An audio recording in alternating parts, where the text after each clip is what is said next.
Smart సిటీలో కలిసిన Bommakal Dharmanagar colony కరీంనగర్కు కూతవేటులో ఇండ్లకు పోవు దారి మధ్యలో చింత చెట్టును తొలగించి రాకపోకలకు రోడ్డు వెడల్పు చేయించాలని కోరుతూ ప్రజావాణిలో కలెక్టర్కు వినతి పత్రం అందజేశారు. ఇండ్లు కట్టుకోవాలన్నా విధివశత్తు అంబులెన్స్ వ్యవసాయ నిమిత్తం ట్రాక్టర్ రావడానికైనా సరే పోవడానికైనాను నానా అవస్థలు పడుతున్నారని వాపోయారు. దారిలో ఉన్నటువంటి 12 చింత చెట్లను వెంటనే తొలగించాలని కోరారు.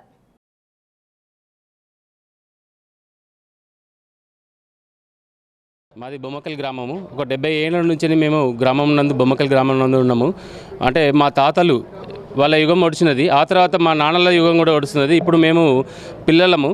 మేము ఎన్నోసారి గ్రామ పంచాయతీలో బొమ్మకల్ గ్రామ పంచాయతీ దరఖాస్తు చేసుకున్నాము. ఇంతవరకు కూడా మా రోడ్డు సక్రమంగా లేక మేము చాలా ఇబ్బంది పడుతున్నాము. చెట్ల మధ్యలో నుంచి పాములు రావడం ఇవన్నీ జరుగుతుంది. ఈ మున్సిపల్ కార్పొరేషన్లో కలిసినది కాబట్టి ఈరోజు ప్రజావాణిలో దరఖాస్తు ఇవ్వడం జరిగినది. మా యొక్క రోడ్డును మరమ్మతు చేసి వెడల్పు చేసి మాకు మా సకల సౌకర్యాలు అందించాలని కోరుచున్నాము. ఆ రోడ్డు నందు ముసలి వాళ్ళు నడవాలంటే పాములు ఇబ్బంది అవుతుంది. ఆ 108 అంబులెన్స్ రాలేని పరిస్థితిలో ఉన్నది. మొన్న ఒక రీసెంట్లీగా ఒక పెద్ద ఆమె ఎంటీ హాస్పిటల్ కోమలకు పోయింది. హాస్పిటల్ తీసుకెళ్దామని అంబులెన్స్ రాకుండా అయిపోయింది. ఆమె తీసుకుపోయారు. ఆమె పాపం ఆమె పరిస్థితి చనిపోవడం జరిగినది. అలాంటివి జరగకుండా కార్పొరేషన్ నందు మీరు మా రోడ్డును డెవలప్మెంట్ చేయాలని కోరుచున్నాము.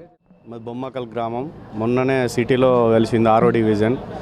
మా తాత 70-80 ఏళ్ళ కిందనే మాకు అక్కడ ఫస్ట్ మా తాతగారు ఇల్లు కట్టడం జరిగింది. మా తాతగారు చనిపోయినారు, మా తండ్రి గారు చనిపోయారు.